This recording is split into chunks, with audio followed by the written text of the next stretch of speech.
pense qu'on va pouvoir commencer. Donc, je vais vous partager mon écran donc, pour projeter le diaporama. Ce que je vous propose, moi, c'est d'attendre la fin de la présentation pour poser toutes vos questions, hein. Je suis là pour y répondre, bien évidemment. De préférence, à l'oral, je pense que c'est mieux que tout le monde entende les réponses en même temps. Bien évidemment, voilà, vous pouvez aussi utiliser le fil de discussion pour poser vos questions.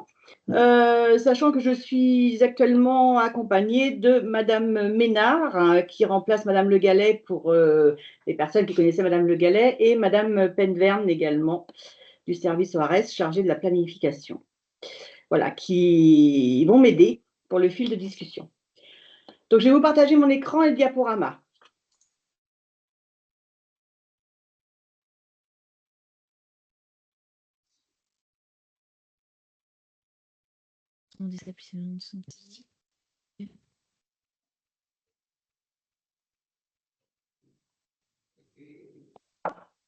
Alors, donc aujourd'hui, on va vous parler de la mise en œuvre des tarifs hébergement différenciés dans les établissements pour personnes âgées brétiliens au 1er janvier 2025.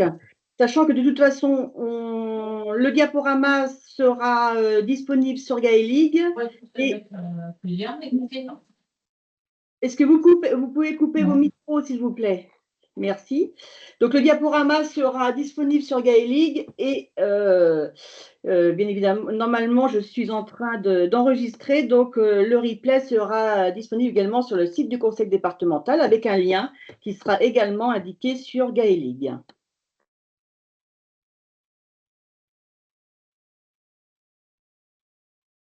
Donc, en introduction, voilà, des choses que vous connaissez déjà. Pourquoi on met ça en place? C'est vrai que les établissements traversent actuellement une crise financière sans précédent. Les difficultés auxquelles vous êtes confrontés se cumulent. Vous les connaissez tous et toutes. Inflation, coût de l'énergie, revalorisation salariale et limite considérablement vos marges de manœuvre financières. Donc, les gestionnaires et les fédérations ont à maintes reprises alerté le département sur les difficultés financières des établissements.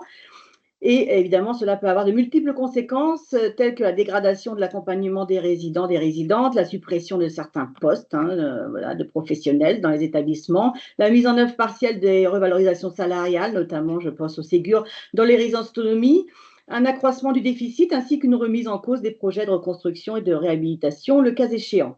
Donc, c'est vrai que la mise en œuvre des tarifs différenciés est une option à considérer par vous pour augmenter les ressources financières des établissements.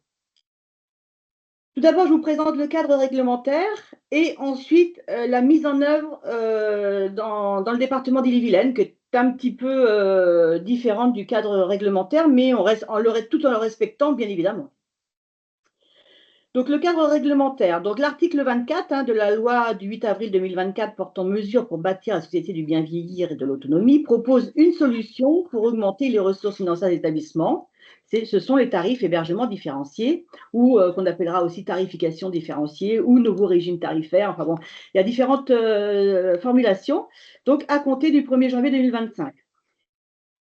Donc, l'article L342-3-1 du CASF a été modifié en conséquence. Cet article-là, antérieurement, enfin, qui est toujours d'actualité jusqu'au 31 décembre 2024 d'ailleurs, ça concernait en fait les conventions d'aide sociale qu'on pouvait mettre en place voilà, sur demande du président du conseil départemental. Voilà, c'est la petite différence avec ce qui va se passer au 1er janvier 2025, puisque là, c'est une option de votre part, donc une demande de votre part, mais on ne peut pas vous refuser la mise en place des tarifs différenciés. Les établissements d'hébergement aux personnes âgées, donc habilités, donc on reste bien sur une habilitation totale, ou majoritairement habilités, mais en Ille-et-Vilaine, on n'a que des établissements soit à 100% habilités, soit non habilités à aide sociale. Donc, ce sont seulement les établissements habilités à aide sociale qui peuvent opter après en avoir informé le conseil départemental pour ce nouveau régime tarifaire, donc les tarifs hébergement différenciés.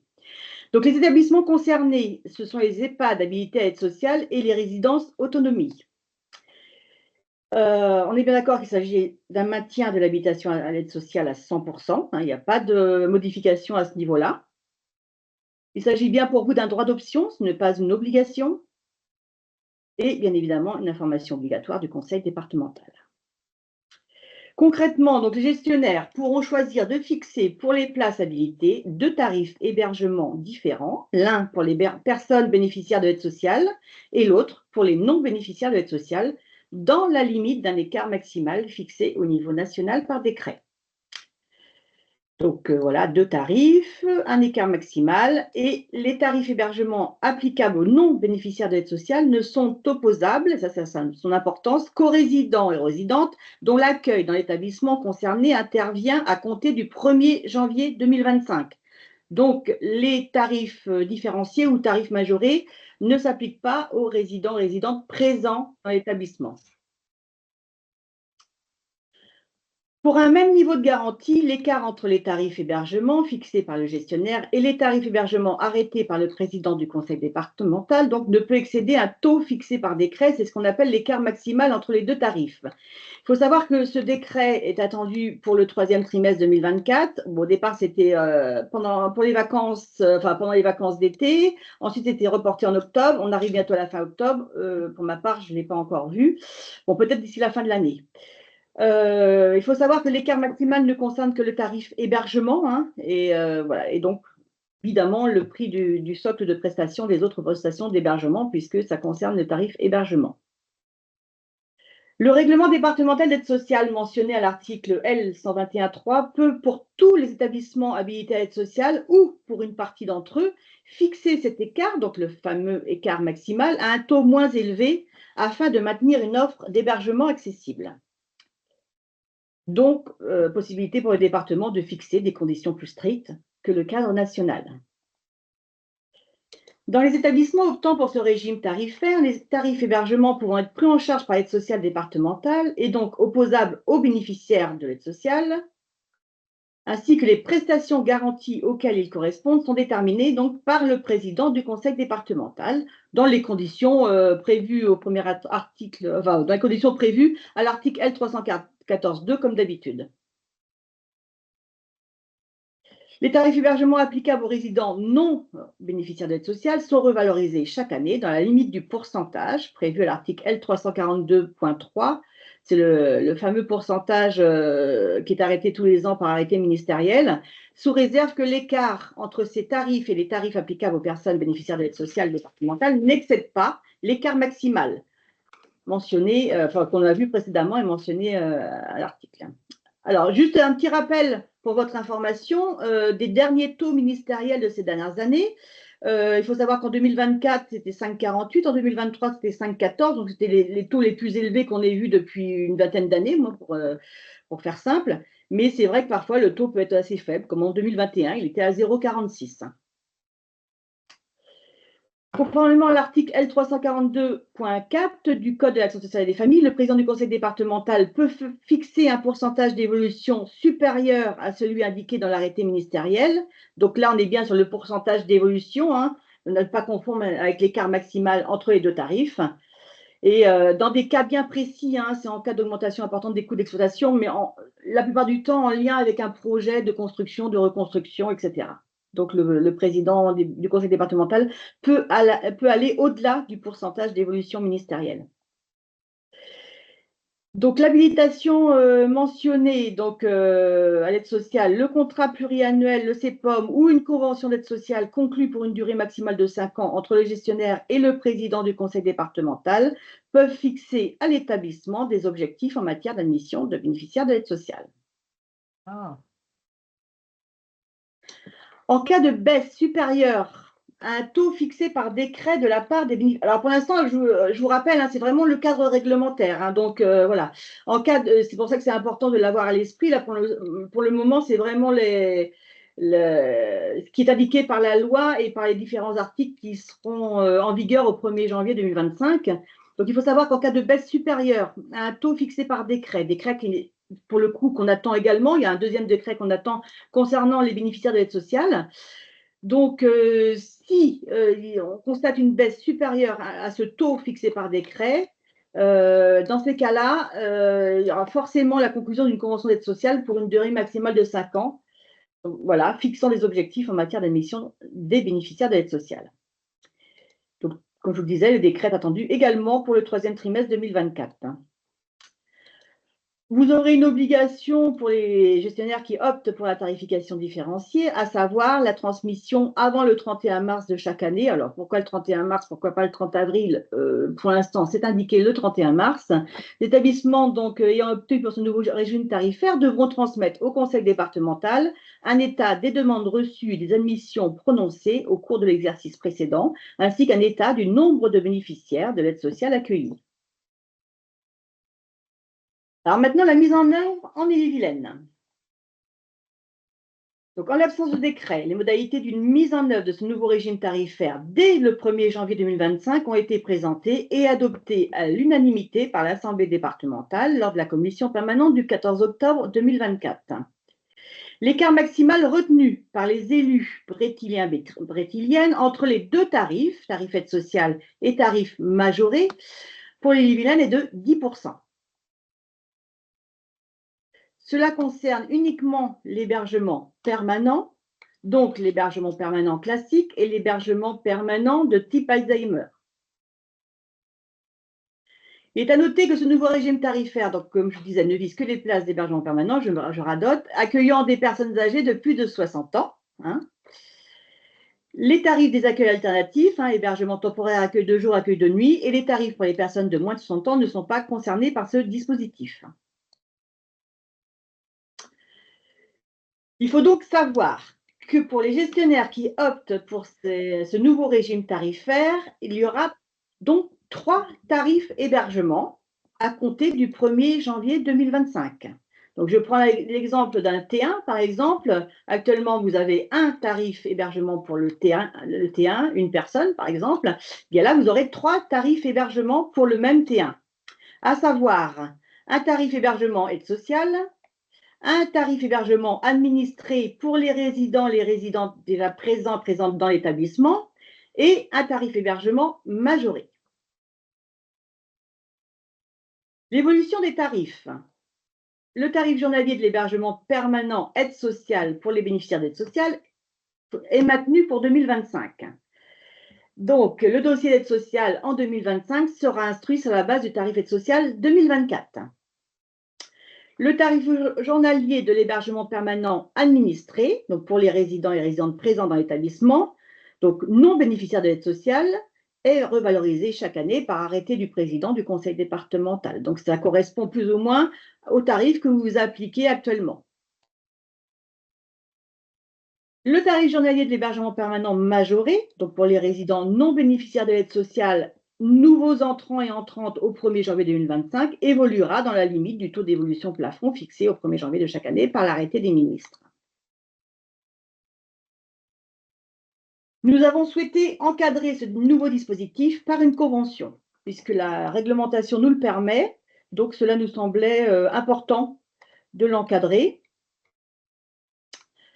Donc, une convention d'aide sociale qui permettra d'acter les tarifs retenus et de fixer des objectifs en matière d'admission des bénéficiaires d'aide sociale afin de veiller à un traitement équitable et non discriminatoire concernant les bénéficiaires de l'aide sociale.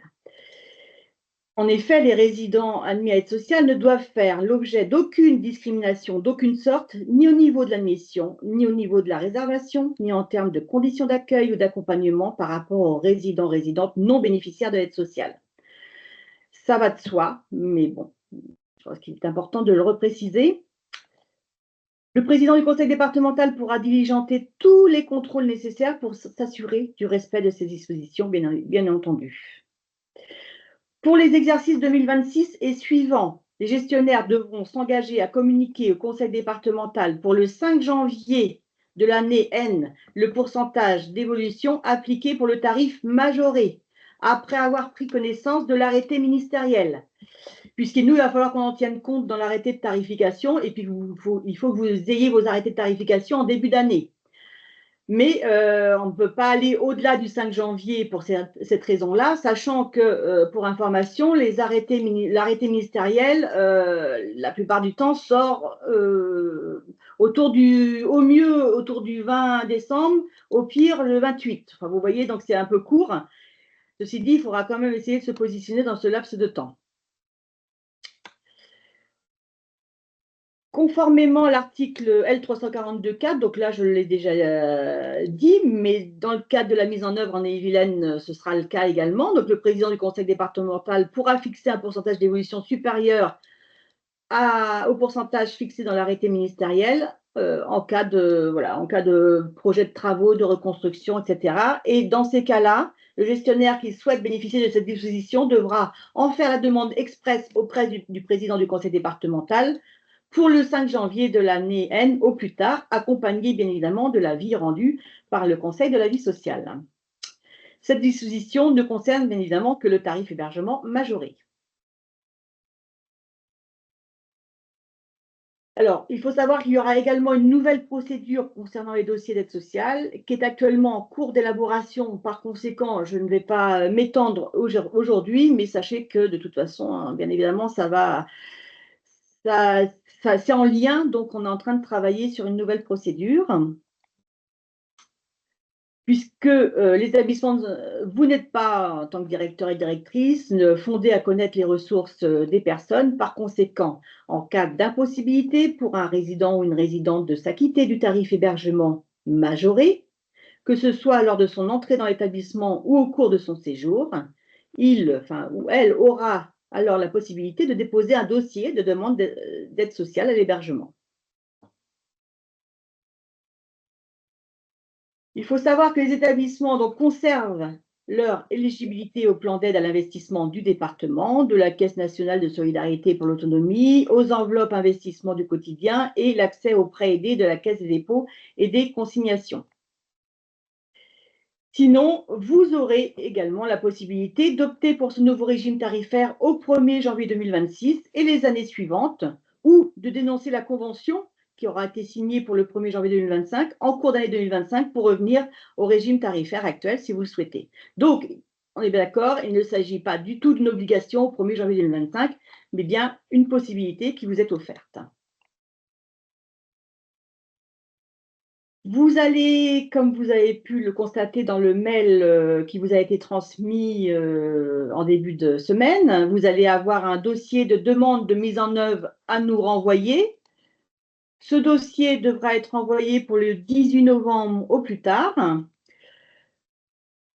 au service OARES, service.oars@ille-et-vilaine.fr. Si le décret, bien évidemment, prévoit un écart maximal supérieur à 10% avant le 18 novembre, vous pourrez en tenir compte dans vos dossiers et nous allons aussi vous en informer, mais vous pourrez en tenir compte dans votre dossier si vous avez l'information avant nous. Si le décret prévoit un écart maximal supérieur à 10% après le 10 novembre, la situation pourra être vue avec votre chargé de suivi d'établissement. Le dossier en question, donc comme vous avez pu j'imagine que vous l'avez de toute façon téléchargé. Donc le dossier comprend des informations sur le gestionnaire, sur les établissements, la capacité de chaque établissement. On a essayé de faire un dossier qui permet le moins possible pour vous, de simplifier le plus possible et d'éviter la répétition d'informations. Donc c'est vrai qu'il y a des renvois de cellules, donc logiquement ça vous simplifie un petit peu la tâche, donc j'essaie pour que ce soit plus rapide pour vous. Sur le nombre de bénéficiaires de l'aide sociale, donc on vous demande le nombre de bénéficiaires accueillis ces 3 dernières années, donc 2021, 22, 23, justement pour avoir un suivi et pour ensuite reprendre ce nombre moyen dans la convention pour que ce soit un engagement de votre part. Alors, ce n'est pas un engagement d'avoir strictement, évidemment, le nombre de bénéficiaires moyens que vous avez eu sur les 3 années, mais c'est pour ne pas le perdre, pour l'avoir à l'esprit. Et nous, c'est vrai que derrière, en cas de contrôle, c'est de se dire, oui, on est dans la moyenne de ce qui se faisait ces 3 dernières années. Le dossier comprend également la proposition de tarif hébergement majoré pour les résidents non bénéficiaires de l'aide sociale. Donc, ce sera bien l'écart entre le tarif hébergement administré 2024, donc celui que vous appliquez actuellement, et le tarif majoré 2025 que vous proposerez. Et l'écart entre ces deux tarifs se calculera automatiquement dans le dossier. Des données financières aussi donc sont importantes pour vérifier la cohérence des tarifs proposés avec la situation financière de l'établissement notamment. Ce qui, de toute façon, comme je vous l'ai dit, c'est pas, voilà, c'est des éléments dont on va tenir compte, bien évidemment, par rapport notamment à l'écart que vous proposez, l'écart maximal entre enfin, l'écart entre les deux tarifs. Ceci étant, ouais, il y aura pas la, comment dire, on va pas vous refuser de toute façon votre demande, quoi qu'il arrive. Donc, des données financières, les données classiques que vous connaissez sur les 3 dernières années, bon, bah, c'est des choses de toute façon que vous connaissez déjà. Les projets de travaux, le cas échéant, puisqu'il faut également qu'on en tienne compte, comme je vous l'ai précisé un peu plus tôt. Des éléments d'appréciation de la politique tarifaire du gestionnaire expliquant la majoration des tarifs hébergement proposés. Donc, c'est pour nous la nécessité de vérifier la cohérence de la politique tarifaire avec la situation financière, comme je vous l'indiquais, et la capacité financière des résidentes accueillies dans vos établissements.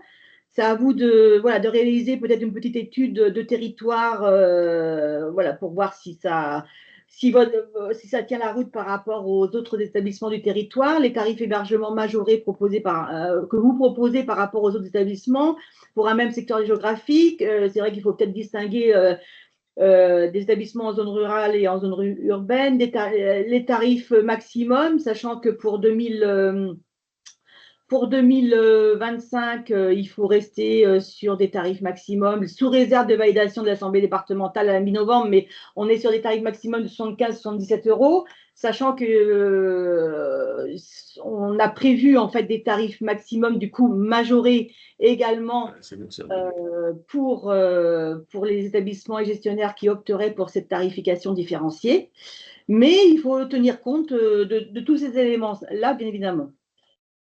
On ira vérifier quand même, mais j'imagine que vous l'avez de toute façon fait, hein, d'activer tous les leviers pour vous assurer de l'équilibre financier ou pour essayer de rééquilibrer une situation financière avec l'optimisation bien évidemment du taux d'occupation, la rationalisation des dépenses compressibles, développer bien évidemment tout partenariat permettant de mutualiser des ressources et des compétences.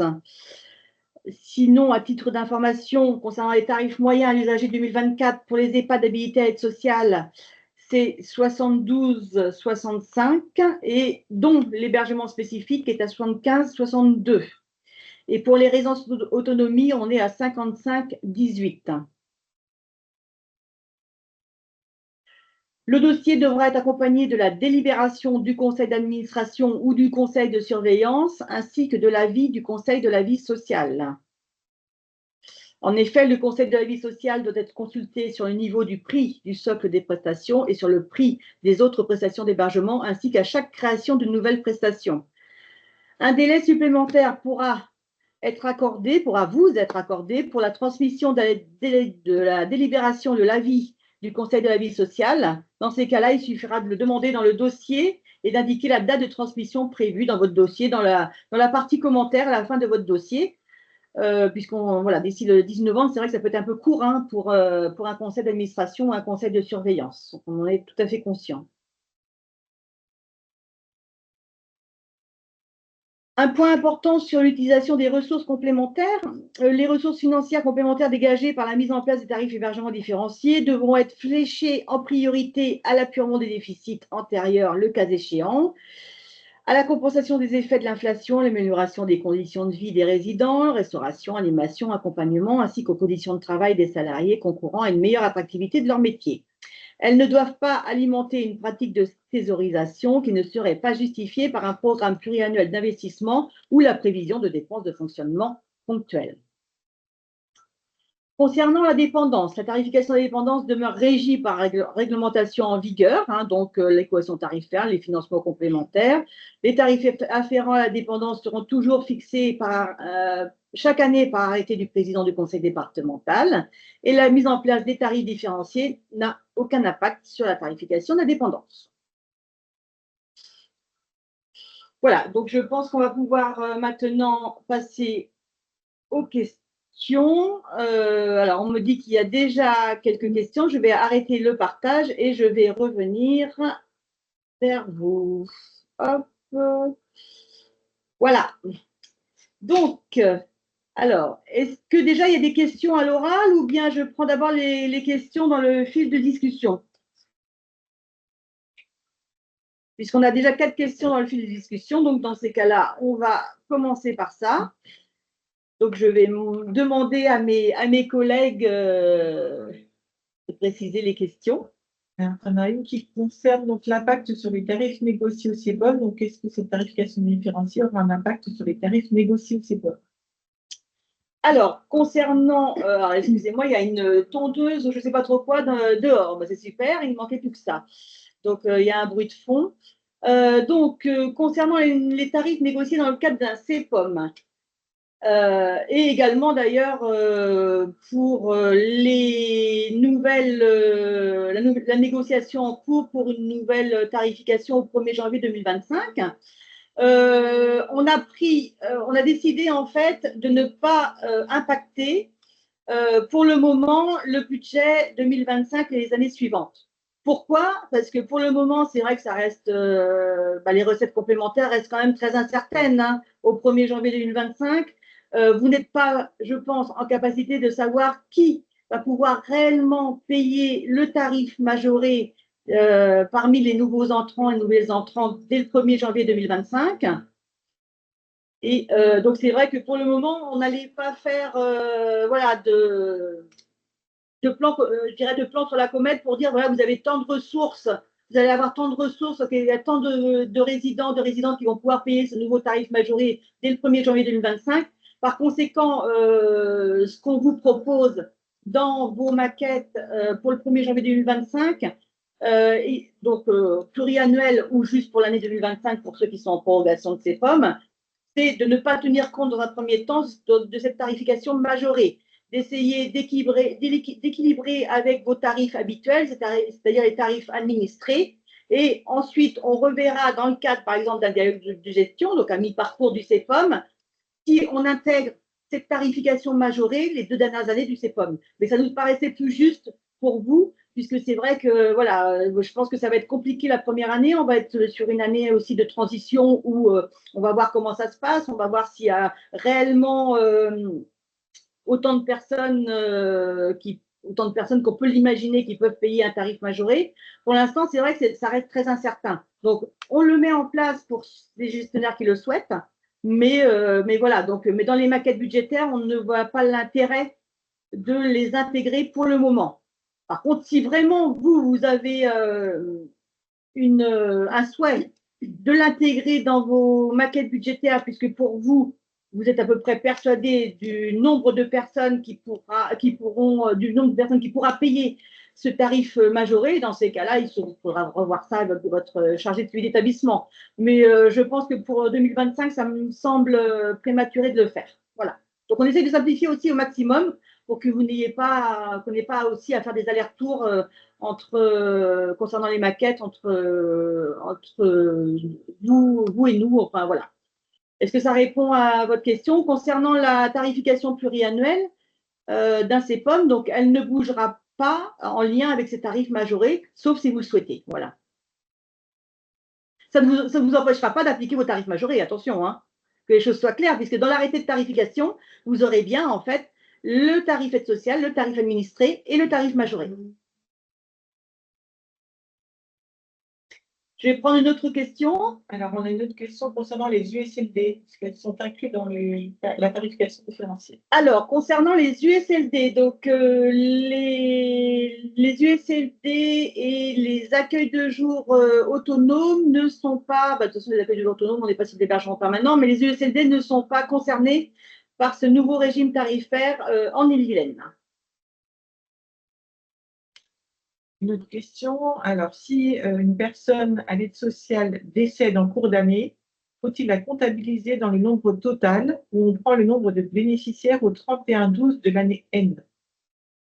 Alors, concernant le nombre de bénéficiaires de l'aide sociale, si une personne décède en cours d'année, on n'est pas à un bénéficiaire de l'aide sociale près. Enfin, je veux dire que les choses soient claires, on va quand même avoir une certaine souplesse à ce niveau-là. Nous, on avait besoin quand même d'avoir cette information pour être vigilante par rapport à ce nombre moyen de bénéficiaires de l'aide sociale. Mais bien évidemment, c'est juste qu'il faut qu'on aille vérifier qu'il n'y ait pas une diminution à un moment trop important du bénéficiaire de l'aide sociale par rapport au nombre que vous avez habituellement, quoi. Mais on n'est pas à un prêt. Donc, vous faites au mieux au 31 décembre de l'année N, par exemple, vous aviez tant de bénéficiaires de l'aide sociale, donc c'est celui-ci que vous reprenez.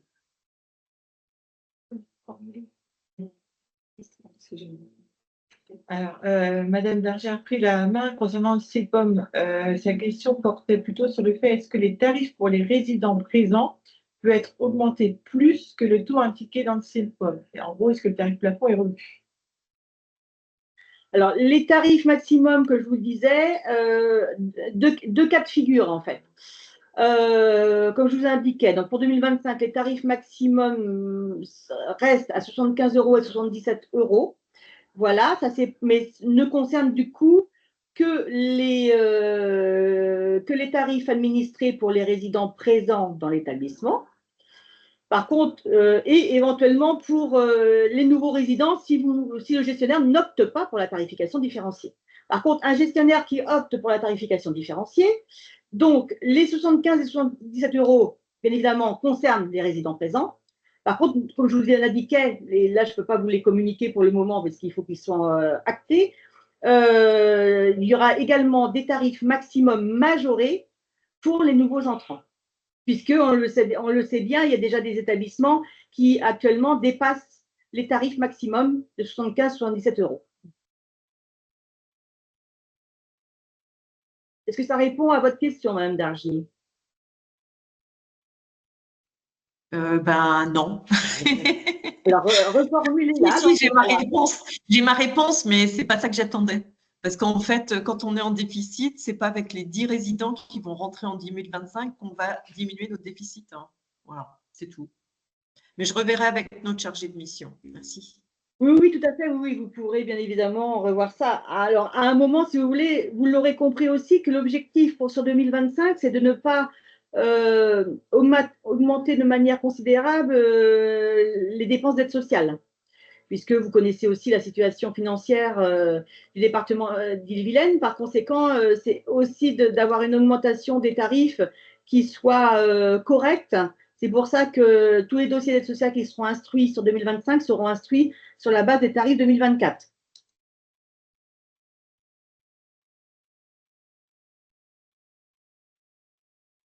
Il y a d'autres questions à l'écrit, mais il y a des personnes qui attendent de lever la main. Donc, Monsieur Gauthier. Oui, Martine, pour info, j'ai Monsieur Guéret qui vient dormir samedi. Ça serait bien de préparer la chambre des familles. Alors, oui.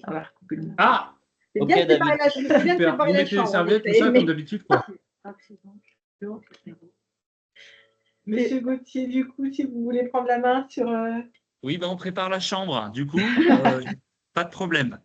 Bonjour, d'abord je voulais commencer par vous remercier Madame Hédard et le service Soares parce que, et le département, je trouve que c'est très intéressant qu'il y ait une prise de position du département alors même qu'on est en attente du décret au niveau national. Et ça permet de nous donner un cap et des orientations. Donc merci pour cette présentation. Moi j'avais deux questions. La première, c'est plus qu'une question, c'est une demande, savoir dans quelle mesure il serait possible de partager avec l'ensemble des gestionnaires du département les décisions et ou les intentions un peu au fil de l'eau.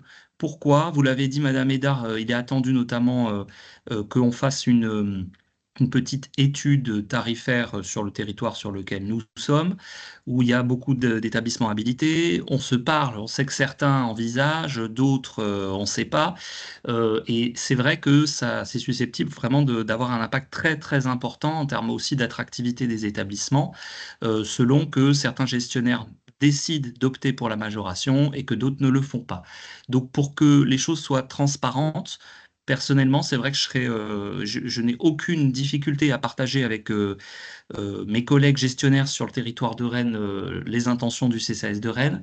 Et réciproquement, si il est possible voilà, d'accéder à cette information un peu au fil de l'eau, je ne sais pas sous quelle forme, un tableau qui est actualisé, qui est mis à disposition ou une information qui est donnée, je ne sais pas, à la fin du mois de novembre, par exemple, mais ça, je pense que ce serait un élément intéressant.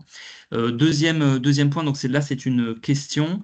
Vous avez évoqué la révision des tarifs annuels en indiquant que le tarif majoré, du coup, dans la mesure où ce sont les gestionnaires qui recouvrent une partie de l'autorité, enfin, du pouvoir de tarification, donc ce tarif majoré peut évoluer au taux fixé par arrêté ministériel annuel.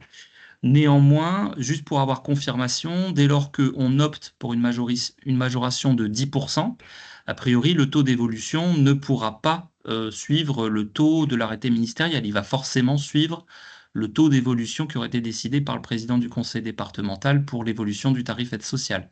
Est-ce que j'ai bien compris ou est-ce que vous me confirmez qu'on a une dissociation possible des taux d'évolution des tarifs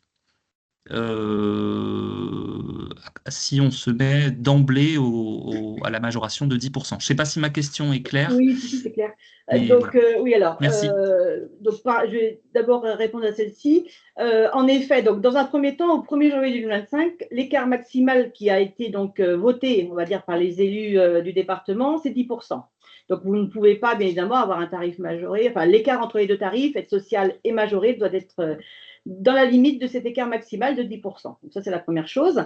Et ensuite, ce tarif majoré, admettons qu'il soit de, je dis n'importe quoi, 80 euros, par exemple, 80 euros pour le 1er janvier 2026, il ne pourra évoluer que dans la limite du taux d'évolution ministériel, en fait. Mais nous, on va devoir vérifier qu'il corresponde bien toujours à l'écart, qu'il rentre bien dans l'écart maximal entre les deux tarifs. L'écart maximal qui sera de toute façon indiqué dans le décret d'ici là, j'espère, et qui sera peut-être supérieur, et certainement d'ailleurs supérieur à 10%. Mais on reverra le moment venu, mais pour moi, donc il est clair qu'on va arrêter un tarif majoré au 1er janvier 2025, et ensuite, si par exemple l'arrêté ministériel fixe un taux d'évolution de l'ordre de 4%, c'est un taux d'évolution maximal également, ce n'est pas non plus un objectif à atteindre tous les ans de suivre strictement le taux d'évolution, mais vous pourrez en fait appliquer, admettons que ce soit 4%, vous pourrez appliquer 4% sur votre tarif majoré de 80 euros, par exemple, qui aura été fixé au 1er janvier 2025. Est-ce que ça répond à votre question? Est-ce que c'est clair? Alors, ou est-ce qu'il y a encore une oui, petite zone d'ombre? je reprends votre exemple. Imaginons qu'on soit à 80 euros et qu'on augmente de 4%, mais sous réserve que l'écart Oui, reste de maximum 10% oui, par rapport au tout à tarif aide fait. sociale. Donc c'est pour ça que alors voilà, du coup j'ai la réponse à ma question. Voilà, c'est bon. Oui, Merci. c'est sûr que Et du coup, oui. Et du coup, c'est sur intéressant comme discussion. Excusez-moi, c'est Oui. intéressant parce que c'est vrai qu'il faut l'avoir en tête. Pour le moment, c'est vrai que les textes prévoient bien que tous les ans, le conseil départemental va devoir vérifier que l'écart maximal entre entre le tarif majoré et le tarif des bénéficiaires de l'aide sociale ne dépasse pas l'écart maximal. Donc peut-être que cet écart maximal aussi sera revu au fil des Oui. années, on n'en sait rien, D'accord. mais s'il n'est pas revu, en effet, c'est un élément à prendre en compte puisque ça peut être bloquant à un moment ou à un autre. Mais Dans bon, l'évolution. après, il faut aussi attendre le décret d'application de cet écart maximal pour voir ce qui sera indiqué aussi. Ça peut changer aussi à ce niveau-là. Juste pour rebondir par rapport à votre première question, en effet, moi, ça ne me pose aucun problème si les gestionnaires en sont d'accord, bien évidemment, de mettre à disposition un tableau avec l'ensemble des propositions qui seront faites. Et après le 18 novembre, puisque la date limite de retour pour le dossier, c'est le 18 novembre. Donc moi, je veux bien en fait transmettre à l'ensemble des gestionnaires ou le mettre en ligne sur Gaëlig un tableau reprenant l'ensemble des propositions qui seront faites. Ce ne seront pas forcément les propositions définitives. Comme vous l'aurez compris, dans un premier temps, vous avez un dossier de demande. Ensuite, vous allez revoir cela avec votre chargé de suivi d'établissement. Et ensuite, on va signer la convention, donc actant votre proposition ou peut-être voyant un petit peu l'écart que vous proposez si on considère que ça semble un petit peu élevé par rapport au secteur ou par rapport à d'autres éléments qu'on aurait eu aussi en information que vous n'auriez pas forcément. C'est ça aussi l'objet. L'objet, c'est pas de vous mettre des bâtons dans les roues par rapport à ce tarif majoré, hein, que les choses soient claires. C'est juste que vous ne soyez pas à un moment en difficulté parce que à côté, vous allez avoir un établissement soit qui ne pratique pas les tarifs majorés, ou alors, voilà, pour X raisons, qui sera plus attractif que le vôtre. Et nous, on ne veut pas non plus que vous soyez en difficulté en lien avec ça, quoi. Est-ce que j'ai répondu à votre question, Oui, monsieur parfaitement. Gauthier? Merci beaucoup. Super, merci.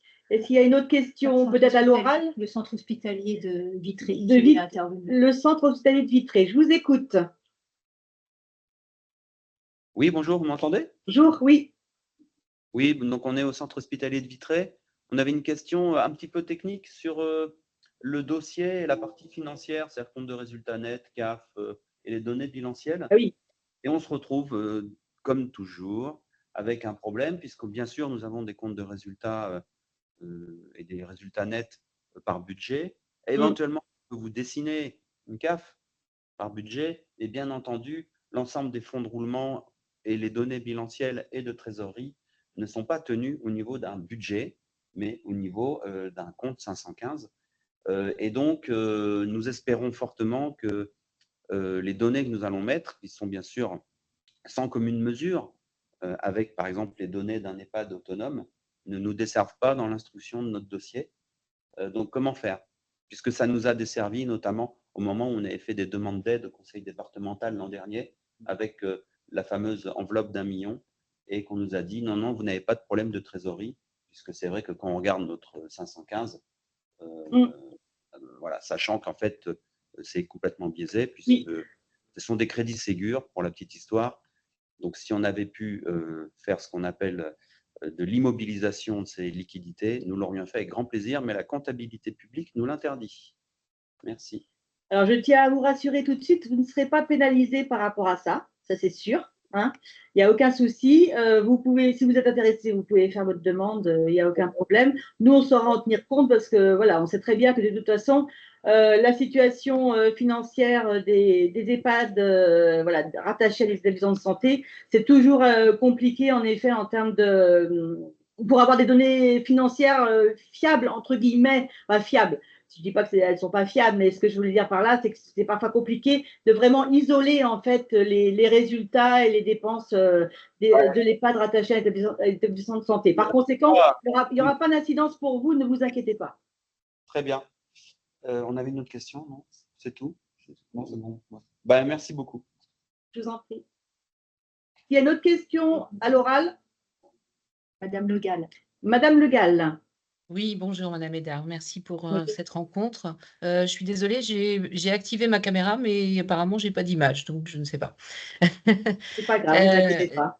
En fait, j'avais 2 questions. Il nous arrive que des résidents, qui ne dépendent pas de l'aide sociale au départ, au bout de 4 ou 5 ans, font une demande d'aide sociale. Donc, comment est-ce qu'on va gérer si on a appliqué déjà un tarif majoré au départ?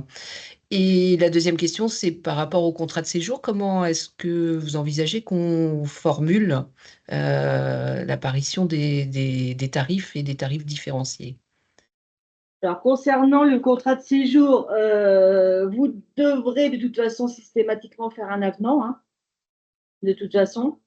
Alors, pas forcément pour les résidents présents, puisque pour cela, ça va être une évolution des tarifs habituels. Donc, ce sera l'avenant que vous faites habituellement tous les ans, enfin, si tant est que les annonces sont bien faites. Mais logiquement, à partir du moment où il y a une petite évolution des tarifs annuellement, il y a un avenant systématique qui devrait être fait. Donc, de toute façon, il y aura systématiquement un avenant. Et puis, pour les nouveaux résidents, par contre, il faut un nouveau contrat de séjour. Hein. Il faut revoir le contrat de séjour pour l'adapter, hein, de toute façon. Oui, justement. Comment est-ce qu'on va le formuler dans le contrat de séjour? On va dire qu'il y a plusieurs tarifs et que ça dépend des revenus. En fait, le contrat de séjour, il faut partir du principe que lorsqu'une personne arrive dans votre établissement, c'est le tarif majoré qui doit s'appliquer. D'accord. C'est pas, si vous voulez, c'est pas au directeur, à la directrice ou que ce soit d'autres d'ailleurs, de dire à cette personne-là, je vais appliquer le tarif majoré, à une autre le tarif administré, à une autre le tarif aide sociale. Non, puisque logiquement vous n'avez pas à connaître les ressources de la personne qui arrive. Hein. Par conséquent, dans un premier temps, c'est le tarif majoré qui s'applique. La personne vous répond mais moi, je ne peux pas payer ce tarif majoré. Dans ces cas-là, c'est ce qui a été vu, nous, en interne. C'est dans ces cas-là, il y a un dossier d'aide sociale qui devra être complété. Donc, vous retenez bien les 90% de ressources comme habituellement. Et ensuite, il y a une instruction du dossier d'aide sociale. L'instruction du dossier d'aide sociale qui se fera sur la base du tarif majoré dans un premier temps, voire sur la base du tarif administré, voire sur la base du tarif aide sociale. L'objectif, vous l'aurez compris, c'est qu'il y ait le moins de participation possible au titre de l'aide sociale du département. Donc, in fine, il se pourrait que ce soit sur la base du tarif aide sociale, mais les études vont bien être faites dans un premier temps sur la base du tarif majoré. Avec recherche des obligés alimentaires, etc. Donc, c'est plutôt en termes de communication, d'information concernant la mise en place de ce tarif majoré et les conséquences que ça peut avoir sur les obligés alimentaires. Donc, vous avez un rôle à faire au niveau de l'information, de la communication quand même auprès des nouvelles résidentes pour bien expliquer ce qu'est ce tarif majoré, quelle est la décision qui a été prise et pourquoi vous l'avez prise, etc. Puisque derrière, c'est vrai qu'il y aura potentiellement une participation plus importante des obligés alimentaires. D'accord. Alors, c'était pour la question contrat de séjour. Pour les bénéficiaires de l'aide sociale, enfin une personne à qui on applique le tarif majoré à l'entrée et qui, au cours de son séjour, n'aurait plus la possibilité de s'acquitter de ce tarif majoré, dans ces cas-là, c'est pareil, c'est une demande de dossier d'aide sociale. D'accord. Ça répond à votre question, Mme Le Gall ? Oui, oui, c'est clair, merci. Ok, merci. Est-ce qu'il y a une autre question ? Oui. Oui, bonjour, Françoise Gobaille, adjointe à la ville de Cesson-Sévigné. Bonjour madame, merci pour votre présentation. Pour être sûr de bien comprendre, ça veut dire que par exemple aujourd'hui on a tant de bénéficiaires à l'aide sociale. L'objectif c'est de rester bon an mal an sur le même nombre. Enfin, c'est pas un prêt ni à deux prêts, mais voilà. Et toutes les autres personnes qui entrent, potentiellement, toutes les autres personnes peuvent être au tarif majoré. En fait, il n'y a pas un quota entre les tarifs majorés et les aides sociales stricto sensu à respecter. Non, on va pas. Non. Après, on attend le décret. C'est pareil, comme je le disais, on attend deux décrets. Un décret sur l'écart maximal et un décret sur la. On sait pas. À un moment, c'était une proportion de bénéficiaires de l'aide sociale qui était indiquée dans les textes. Donc, je ne sais pas trop ce qui sera dans ce décret, mais il y aura en fait des dispositions dans ce deuxième décret sur les bénéficiaires de l'aide sociale. Donc, je ne peux pas vous en dire plus, je n'ai pas du tout connaissance de son contenu. Mais nous, quoi qu'il arrive, on a décidé quand même de tenir compte du nombre de bénéficiaires d'aide sociale qui étaient accueillis dans vos établissements depuis 3 ans, depuis les 3 dernières années, et puis voilà, de l'indiquer dans la convention en disant que c'est bon an, mal an, c'est à peu près le nombre à respecter, quoi. Mais après, si vous n'avez pas de bénéficiaires de l'aide sociale qui se présentent, eh ben, vous n'en avez pas non plus. Je veux dire, on ne va pas non plus vous imposer un nombre de bénéficiaires de l'aide sociale. Je veux dire, ça va, ça vient. Mais la plupart du temps, voilà, vous en avez quand même dans votre établissement. Ce qui serait quand même étonnant, c'est que au bout d'1 an ou 2 ans, on fait un contrôle et on s'aperçoit qu'il n'y en a plus du tout. Donc voilà, alors que c'était peut-être un établissement qui en avait 5, admettons. Puisque globalement, de toute façon, dans les établissements d'Ille-et-Vilaine, on n'a pas beaucoup de bénéficiaires d'aide sociale reconnus avec participation du département, puisqu'il peut y avoir des obligés alimentaires qu'on ne connaît pas, bien évidemment. Mais oui, pour répondre à votre question, oui. On va pas aller.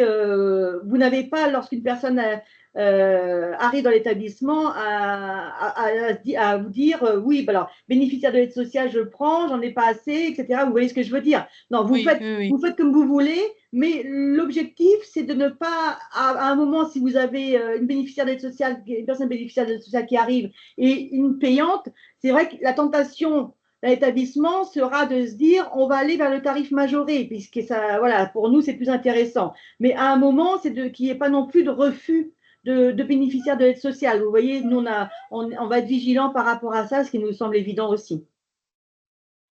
Merci. Quels sont les seuils par rapport au tarif majoré? Qu'est-ce qui déclenche l'aide sociale? C'est l'incapacité de payer, mais sur quelle base? Les revenus, Alors, dans un premier, si vous voulez, c'est comme actuellement. Je veux dire, actuellement, vous avez une personne qui arrive, elle ne peut pas payer son tarif administré, puisqu'on est sur une base de tarif administré actuellement. Et bien dans ces cas-là, voilà, il va y avoir un dossier d'aide sociale qui va être déposé. Vous, de votre côté, que ce soit que vous soyez EHPAD privé ou EHPAD public, vous retenez 90% des ressources. Et puis voilà, et ensuite, l'instruction du dossier d'aide sociale se fait sur la base des ressources, bien évidemment, de la personne, et également avec recherche des obligés alimentaires. Donc, on aura la même instruction en fait qu'actuellement, sauf que l'instruction va se faire sur la base du tarif majoré, ensuite sur la base du tarif administré et sur la base du tarif aide sociale, voilà, en dernier recours. Voilà. Donc, tout ça, ça représente quand même un travail alors plus important, on va se voiler la face, pour les agences départementales. Mais une fois que le dossier d'instruction serait le même à la base, puisque quoi qu'il arrive, que ce soit la base d'un tarif aide sociale ou la base d'un tarif majoré, dans un premier temps, il y a une étude des ressources et une étude des obligés alimentaires de toute façon. Donc ensuite, il suffit de faire mouliner en changeant les tarifs pour voir ce qui passe, si c'est le tarif majoré qui passe, le tarif administré ou le tarif aide sociale, tout simplement. Très bien. Est-ce que ça répond à votre question? Oui, merci beaucoup. Merci à vous. Alors, il y a une remarque sur les bénéficiaires de l'aide sociale. Donc, pour les bénéficiaires de l'aide sociale, nous pratiquons les tarifs 2025 alors que leur dossier est basé sur le tarif 2024.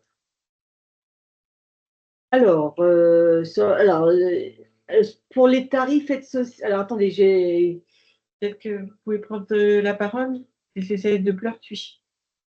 CCAS de Pour Pleurtuis. préciser votre demande.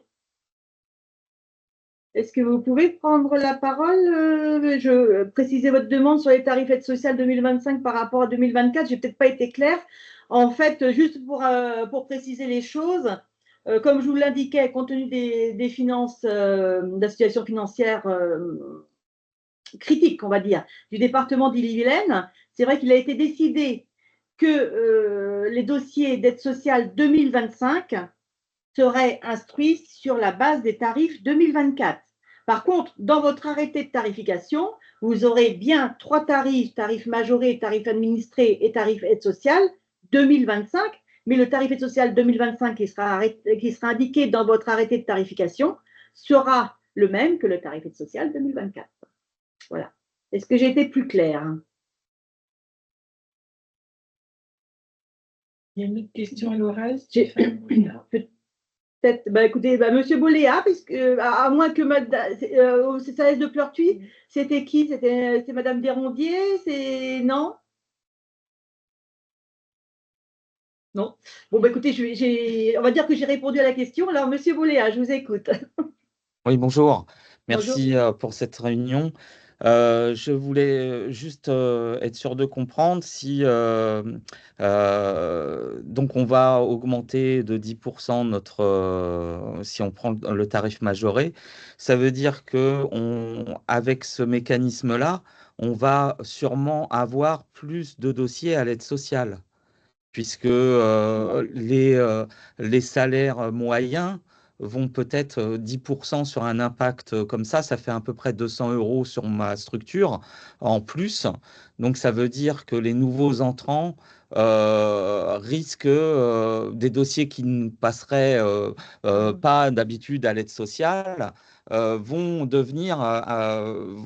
être à l'aide sociale là cette fois-ci. Est-ce que ce mécanisme va engendrer ça? Oui.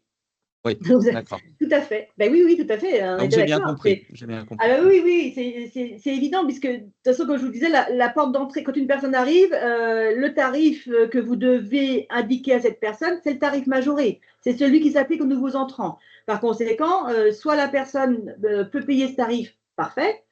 Soit la personne ne peut pas payer ce tarif. Dans ces cas-là, vous devez lui dire de constituer un dossier d'aide sociale, de déposer un dossier d'aide sociale. Et dans ces cas-là, ensuite, c'est l'agence départementale qui prend le relais sur la base de ce tarif majoré pour voir si la personne, avec ses ressources, revérifie les ressources, etc., ses capacités de payer elle-même ce tarif majoré, finalement. Donc là, c'est un refus d'aide sociale. Ou bien, avec la recherche et les obligés alimentaires, il y a possibilité aussi de payer ce tarif majoré. Dans ces cas-là, vous en serez informé aussi.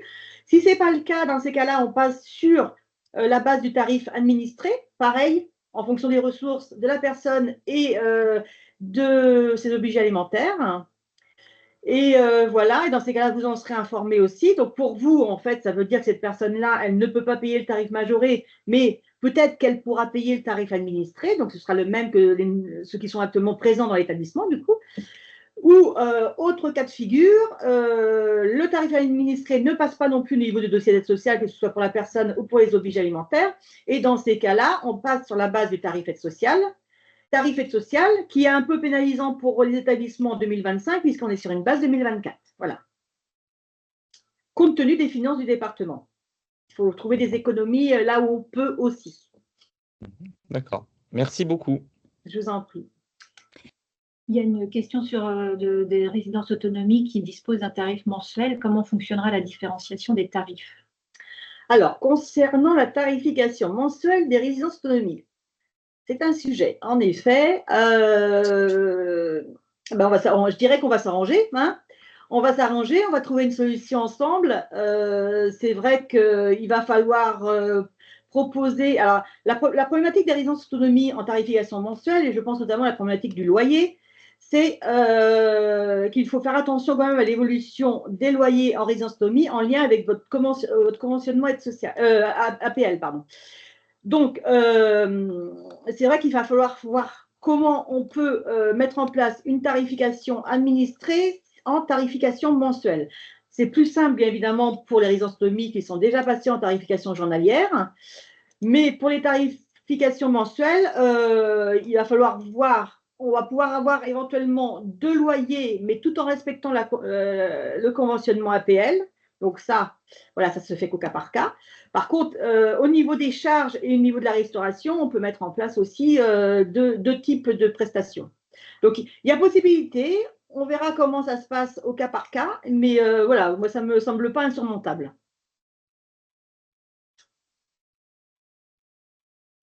Il y a une autre question. Tarif appliqué aux obligés. Quel est le tarif appliqué aux obligés alimentaires? Alors, le tarif appliqué aux objets alimentaires, comme je vous le disais, c'est le tarif, dans un premier temps, de toute façon, il n'est pas appliqué aux objets alimentaires, d'ailleurs, il est appliqué à la personne, hein, dans un premier temps.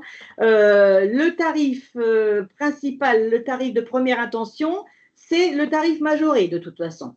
Donc, comme je vous l'indiquais, dans un premier temps, la personne arrive dans l'établissement, on lui indique que c'est le tarif majoré, admettons 80 €. La personne dit oh, je ne peux pas payer ces 80 €. Par conséquent, vous lui demandez de déposer un dossier d'aide sociale. L'instruction du dossier d'aide sociale se fera sur la base du tarif majoré avec recherche, avec vérification des ressources de la personne et recherche des obligés alimentaires pour connaître l'éventuelle participation des obligés alimentaires. Donc, dans un premier temps, la participation des obligés alimentaires se fera sur la base du tarif majoré. Est-ce que je réponds à votre question?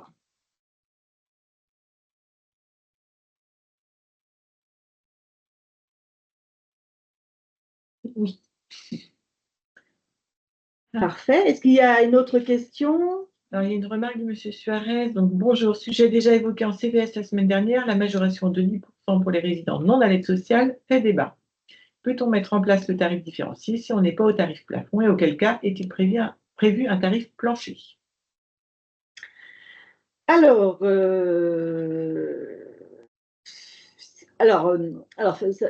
attention parce que on a parlé de l'écart maximal de 10%. C'est pas non plus un objectif à atteindre. Hein. C'est pas forcément 10% que vous pouvez proposer. Hein.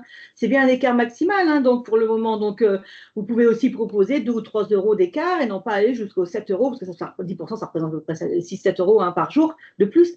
Donc vous pouvez aussi aller jusqu'à appliquer que 2 ou 3% de plus. C'est à vous de voir par rapport à la situation financière de votre établissement, par rapport à la situation géographique, enfin plein de choses, tous les éléments qui peuvent rentrer en ligne de compte. Par rapport à votre question, Monsieur Suarez, en fait, alors, je ne comprends pas trop. Est-ce que vous pouvez prendre éventuellement la parole, s'il vous plaît? Est-ce que ça ne vous dérange pas? Oui, il n'y a pas de souci. Bonjour. Oui, Bonjour.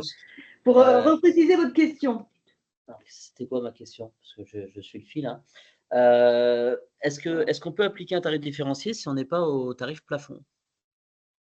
En gros. Ben oui. Oui, oui, c'est pour ça que j'ai du mal. Il faudrait que vous précisiez, que je pense qu'il y a une autre question sous-jacente à celle-ci, à la vôtre, mais j'arrive pas à la cerner en fait. Disons que là-dessous, la question, c'est en fin de compte, nous, on a évoqué le sujet en CVS, hein, parce qu'on essaye toujours d'anticiper avec les infos que l'on avait. Et le CVS trouve que d'appliquer des tarifs différenciés entre les résidents qui sont aides sociales et qui ne sont pas aides sociales, et puis anciens et nouveaux résidents, c'est pas simple à faire passer. Moi, je vous le dis tout de suite, dans les boutiques, c'est pas simple à faire passer, surtout dans la conjoncture actuelle. On sera en pleine prospérité, il n'y aura aucun souci. Ça tire de partout dans tous les sens. Donc, c'est un petit peu, ça, c'est un peu compliqué. Donc la question, c'est, moi, je parle pour l'établissement que je gère là aujourd'hui. On a un tarif qui est très bas. Et comparé eu égard aux tarifs des établissements voisins, voire de la moyenne départementale, on est en dessous. Et du coup, vous parliez tout à l'heure d'une dérogation du conseil départemental pour augmenter nos tarifs. Moi, j'aurais plutôt tendance à aller vers ce type d'augmentation de tarifs plutôt que d'appliquer un tarif différencié qui va enchaîner, il faut le dire, une usine à gaz. Hein. D'accord. Donc, donc, ça y est, j'ai compris en fait. J'ai compris votre question. La question, c'est que vous n'opteriez pas pour une tarification différenciée, au sens où je vous l'ai présenté aujourd'hui, mais vous souhaiteriez en fait qu'on augmente de manière plus importante votre tarif administré actuel. Oui, entre autres, c'est une piste, hein. C'est pas un souhait, c'est une piste voilà, est-ce que c'est une piste qui pourrait être évoquée? Et c'est là que je parle de tarif socle ou tarif plancher, quoi. On met un plafond, mais on n'a pas de plancher aujourd'hui. Donc, c'est un Nous, on petit n'a pas peu. de plancher, c'est vrai, mais bon, après, ça, c'est historique aussi. C'est historique, ouais, c'est historique. On n'allait pas forcément Je suis en imposer non plus un visio, tarif en plancher, webinaire ça là. n'avait pas de sens. Hein. Merci. Merci en tout cas pour vos réponses. Je vous en prie. Mais par rapport à ce que vous demandez là, c'est vrai que de toute façon, pour les établissements, les gestionnaires qui n'optent pas pour la tarification différenciée au 1er janvier 2025, donc on va continuer d'arrêter les tarifs comme on le faisait, hein, donc c'est le tarif administré, et dans la limite d'un taux d'évolution, donc qui sera fixé par l'Assemblée départementale. Donc voilà, donc pour l'instant, c'est vrai que je ne vais pas forcément aller sur ce terrain-là tant qu'on n'a pas une validation de nos élus sur ce point. Mais voilà, il y aura quand même une évolution du tarif administré pour les établissements, bien évidemment, qui n'optent pas pour la tarification différenciée. Après, de là à augmenter de manière plus importante les établissements qui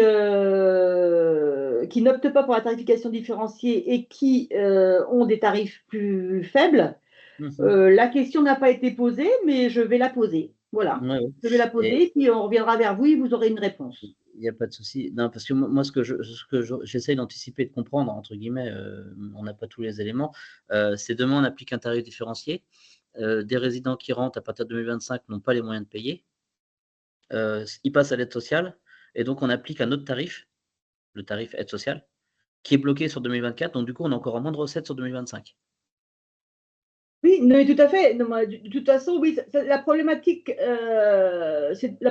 du tarif aide sociale bloqué pour 2025, c'est une problématique pour l'ensemble des gestionnaires, de toute façon, qu'ils optent ou pas pour la tarification différenciée. Donc, de toute façon, en effet, c'est pénalisant. Hein, on a bien conscience.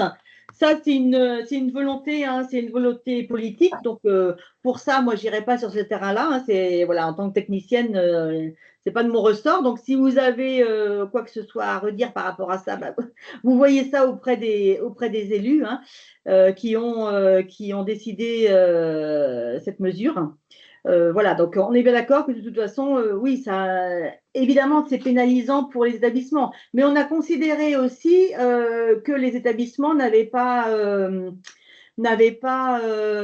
beaucoup quand même de bénéficiaires de l'aide sociale dans leurs établissements et que par conséquent, certes, il y a une perte, et que l'objectif, c'est pas que ce soit sur 2025, c'est de revenir qu'il y ait un retour à meilleure fortune pour le département, on l'espère, hein, à partir de 2026, et qu'on reparte sur de bonnes bases, avec notamment de nouveau l'augmentation des droits de mutation, entre autres. Donc voilà, c'est en effet qu'il y ait également, même si vous en faites déjà beaucoup, hein, j'en suis bien consciente, d'efforts au niveau financier, mais pour le département, c'était aussi de son côté, il faut aussi qu'il trouve des économies et c'était de maintenir les tarifs aides sociales, ça fait partie aussi des économies voilà, qui ont été décidées par les élus. Je suis désolée. Non, non, mais c'est normal, c'est compliqué pour tout le monde, hein. Oui, voilà, tout à fait. La majoration de 10% sera-t-elle plafonnée au tarif aide sociale plafond du département? Alors, la majoration de 10% sera-t-elle plafonnée au tarif aide sociale départemental, c'est ça? Ouais. Non. Non, puisque, comme je le disais, les 10%, l'écart maximal de 10%, c'est l'écart entre le tarif aide sociale et le tarif majoré. Oui, ça j'ai compris.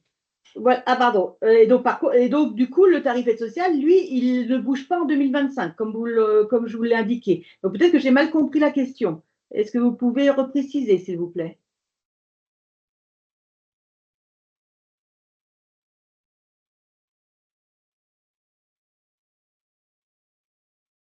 Attendez précision. Ou pas?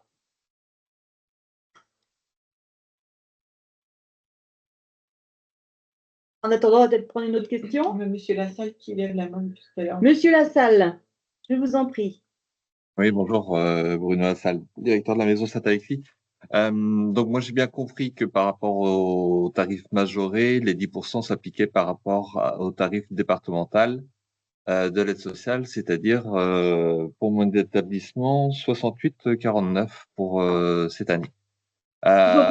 Excusez-moi, je vous interromps. 68,49, on est bien d'accord que l'écart maximal de 10% s'applique sur le tarif hébergement uniquement, hors talon. Hein. Oui. Exactement, hors talon, c'est ça.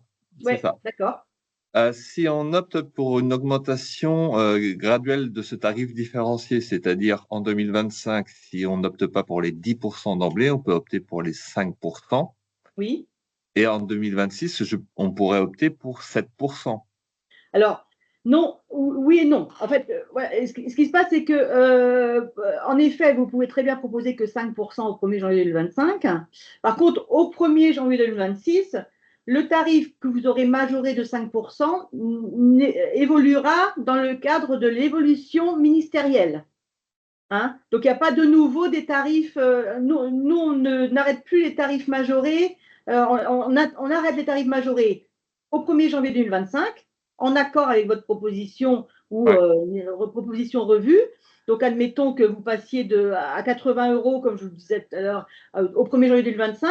Si l'arrêté ministériel propose un taux d'évolution de l'ordre de 5%, enfin, ce ne sera peut-être pas 5%, parce qu'à mon avis, c'était exceptionnel, 5%, mais admettons que ce soit 4% ou 3%, à vous de voir de combien vous souhaitez faire évoluer votre tarif majoré dans la limite de ce taux d'évolution ministériel. Le taux ministériel, c'est aussi un taux ministériel maximum ou maximal. Par conséquent, vous n'êtes pas obligé de l'appliquer en totalité. Donc, ce sera, mais par contre, vous devez le respecter. Vous ne pouvez pas aller au-delà de ce taux de ce taux d'évolution ministérielle, sauf cas de projet de travaux, etc. Et dans ces cas-là, c'est le président du conseil départemental qui peut aller éventuellement au-delà de ce taux ministériel. Et dans ces cas-là, il faudra en faire une demande express auprès du président du conseil départemental. Est-ce que j'ai été à peu près claire? Donc, ça veut bien dire que si on décide 5% sur l'année 2025, en 2026, on reste à 5% en tarif différencié. Vous pourrez évoluer, mais dans la limite du taux ministériel. Voilà, dans la limite du taux ministériel, oui, d'accord. Ouais. Qui, pour le moment, est inconnu, bien évidemment. Donc, mais comme je vous l'ai dit tout à l'heure, c'est vrai que dans le diaporama, je voulais repréciser sur les dernières années. Alors, les 2 dernières années, on était autour de 5%, mais voilà, il se peut aussi qu'on revienne à un taux d'évolution qui soit un peu moins important, à mon avis, au 1er janvier 2026, hein, puisque voilà, c'était aussi pour tenir compte de l'inflation et de tous les surcoûts que les établissements ont auxquels ont dû faire face les établissements. Donc, voilà, donc je pense qu'il va forcément rediminuer un petit peu, à mon avis, au 1er janvier 2025 ou au 1er janvier 2026, pour ce qui vous concerne, du coup. Par rapport au document envoyé par la NAP en avril-mai 2024, ils nous ont envoyé un tableau de simulation.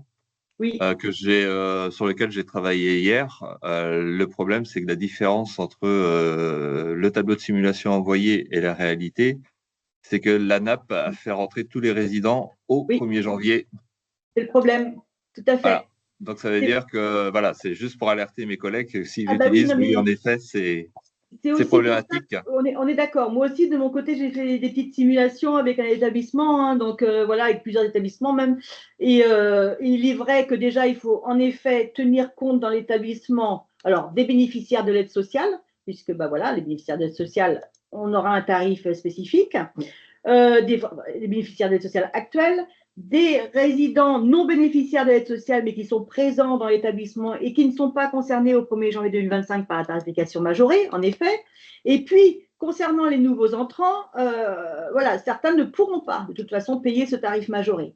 Donc, c'est vrai que les recettes complémentaires, comme je vous l'indiquais tout à l'heure, elles sont quand même très incertaines, surtout la première année, pour pouvoir voilà, les identifier clairement. Donc, oui, il faut faire attention, il ne faut pas s'attendre à des recettes importantes dès la première année, hein. Ça c'est clair. Ah, moi, en faisant la simulation sur l'ANAP, ça me donne 97 000 euros. Et en tenant compte de l'arrivée progressive sur l'année N-1 des 27 entrées que j'ai pu avoir, ça me donne plus que 36 000 euros, si Oui. j'applique 10%. Si vous appliquez 10%, avec 27, 26, 26, je peux 27 entrées. Voilà, 27 entrées, sachant que sur les 27, vous n'êtes pas sûr que les 27 pourront payer le tarif majoré. Ouais, c'est ça. En plus. Oui, non, mais tout à fait. Je veux dire, c'est voilà, comme ça sur le papier, ça semble très très bien avec des recettes complémentaires importantes. Mais voilà, il faut vraiment avoir du recul et avoir une année de recul pour savoir réellement comment ça se passait, voire 2 ou 3 ans, puisque c'est vrai qu'il y a un turnover, on va dire, avec une durée moyenne de séjour moyenne, hein, de 2 ans et demi environ dans les EHPAD. Donc c'est vrai que voilà, il faut, à mon avis, 3 ans de recul pour savoir réellement combien vous pouvez escompter en termes de ressources complémentaires, à mon avis. Ok, merci beaucoup. Je vous en prie.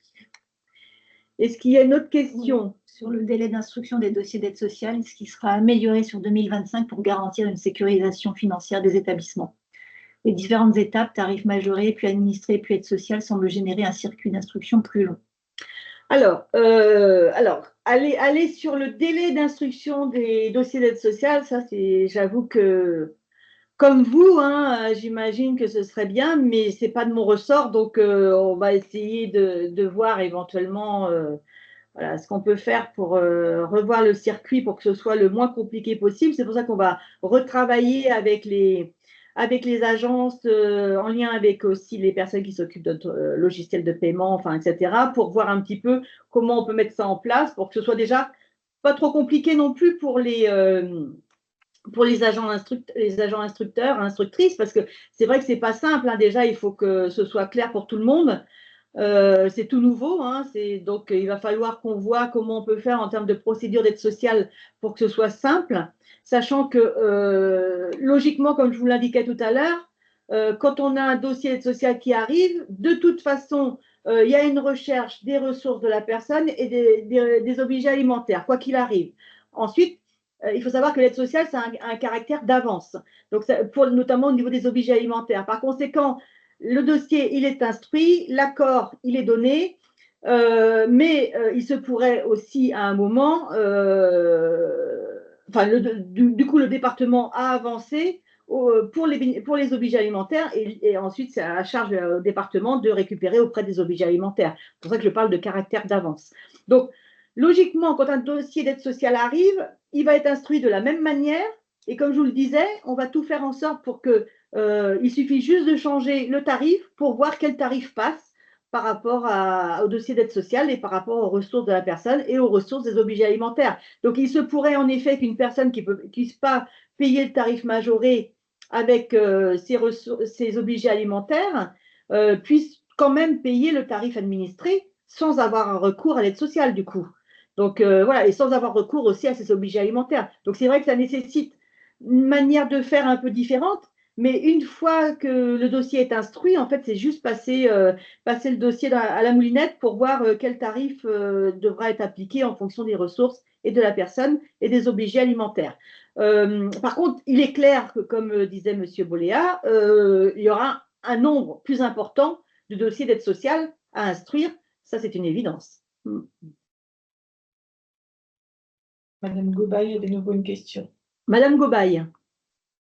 Oui, j'ai une question. Quand on a un projet de reconstruction Oui. de l'EHPAD, est-ce que du coup c'est, j'imagine, une négociation avec le département pour aller au-delà du tarif majoré pour un laps de temps pour pouvoir mettre de l'argent de côté pour pouvoir effectuer cette reconstruction ou pas? Oui, Est-ce que alors, j'ai été claire? ouais, comme je vous l'indiquais, alors c'est pour ça qu'on l'a intégré aussi hein, dans le dossier de demande, hein, tous les projets de travaux de construction, reconstruction en cours ou à venir. Donc, pour en tenir compte, bien évidemment. Et ensuite, comme je vous l'indiquais également, concernant l'évolution du tarif majoré dans les années futures, le président du conseil départemental peut aller au-delà du taux d'évolution ministériel. Et pour cela, en fait, il faut en faire la demande, tout simplement. Donc, on en tiendra compte, mais c'est au cas par cas. Hein. Donc, voilà, donc je ne vais pas forcément rentrer dans le détail pour le moment, mais voilà, après, c'est toujours, je pense que c'est toujours une question de négociation aussi avec, avec vos chargés de suivi d'établissement en lien avec la planification. Donc, voilà, en règle générale, de toute façon, on a toujours essayé de faire au mieux et d'aller parfois au-delà des taux d'évolution, quand il y avait des travaux, bien évidemment, on saura en tenir compte le moment venu. Voilà, donc, mais je ne peux pas mieux vous répondre pour le moment. Merci beaucoup. Je vous en prie. Une question du CCAS de Pleurtuis. Un nouvel entrant soumis dans ce cas au tarif majoré qui ne pourrait pas payer ce tarif ferait donc un dossier d'aide sociale, ce qui fera une perte financière pour l'établissement puisque ce tarif se base sur 2024. Oui, ça, je ne peux pas mieux vous répondre.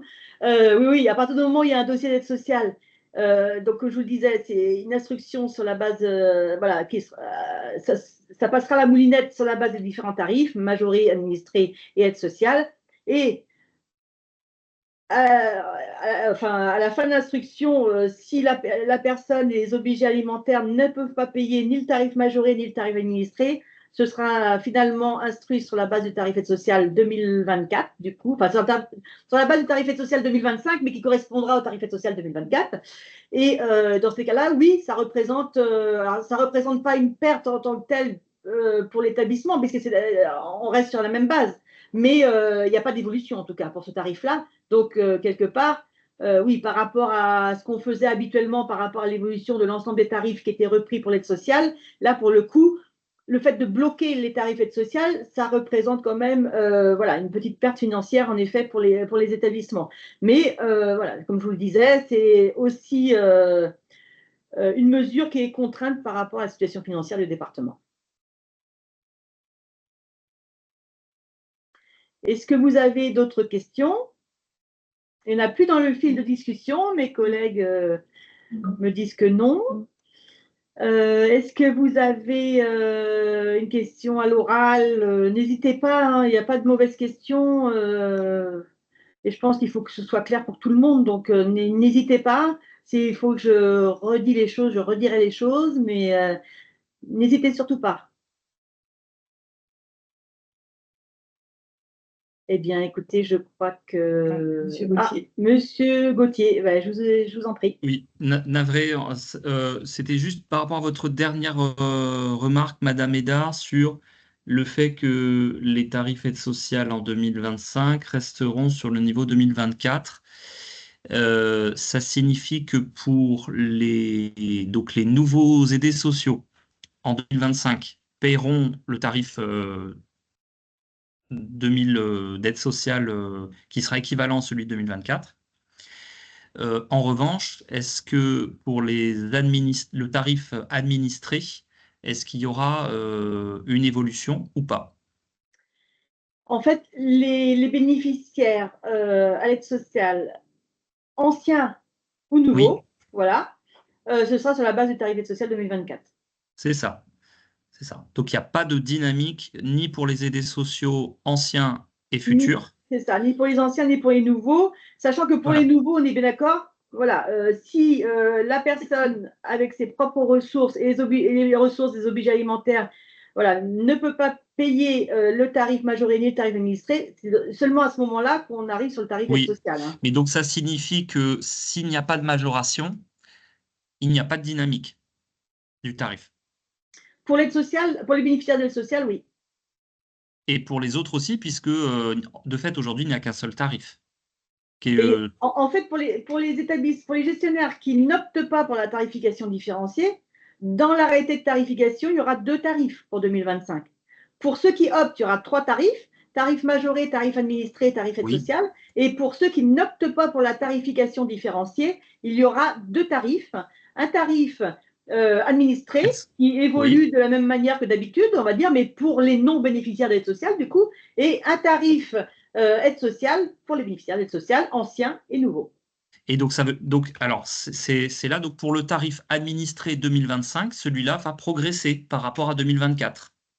Pour les tarifs, oui, les tarifs administrés vont évoluer dans la limite de, voilà, c'est ce que je vous disais tout à l'heure, il faut que ce soit encore acté par l'Assemblée départementale, mais ce sera certainement dans la limite de nos 2% habituels, enfin à peu près comme on le faisait avant. Ceci dit, ça ne concerne que les non-bénéficiaires d'aide sociale. Hein, et déjà résident au 31 décembre 2024. C'est ça, tout à fait. Ou alors pour les établissements qui n'optent pas pour la tarification différenciée, dans ces cas-là, ça concerne également les nouveaux entrants dans ces établissements-là. Oui, donc de fait, c'est vrai qu'à partir de 2025, quoi qu'il arrive, il y aura une dissociation et 2 tarifs différents, ce qui n'était pas le cas avant, puisqu'il y aura une dynamique pour le tarif administré, mais une stabilité pour le tarif aide sociale. C'est ça. Okay. Pour tous les établissements, du coup. Pour tous les établissements. Ce n'est pas plus pour ceux qui optent pour la tarification différenciée, c'est bien une mesure qui concerne tous les établissements. On est bien d'accord. Donc, c'est un élément important à avoir en tête parce que c'est. Ça dépend après de la proportion d'aides sociaux dans les établissements, mais c'est quand même impactant et c'est une petite incitation quand même à aller sur la majoration pour ne pas perdre de la dynamique de recettes. Oui, à partir du moment où ça peut, comme je le disais, par rapport aux ressources complémentaires, ça reste quand même assez incertain, en tout cas pour le moment, quoi. Ça marche. Merci beaucoup pour cette précision. Je vous en prie, merci à vous. Est-ce qu'il y a une question? Une question. Une demande de précision quand même, le tarif hébergement demandé est bien celui hors talon dépendance. Alors, le tarif hébergement, la tarification différenciée s'applique bien sur le tarif hébergement. Hors tarif GIR 5.6, hors talon. Par conséquent, l'écart maximal de 10% s'applique sur le tarif hébergement entre le tarif hébergement 2024 de référence, qui sera du coup celui de 2025, aide sociale, et le tarif majoré hébergement également. Donc, les 10% ne s'appliquent pas sur le tarif à usager hébergement plus talon, mais sur l'hébergement uniquement. Est-ce que ça répond bien à la question?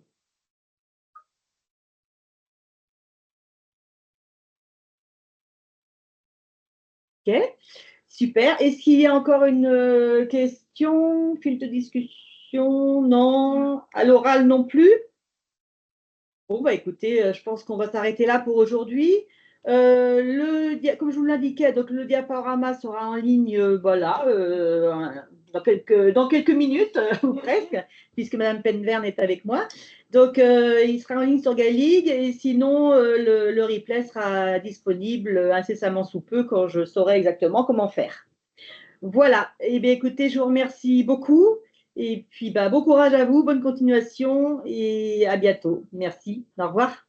Merci, au revoir. Au revoir. Merci, au revoir. Merci, au revoir.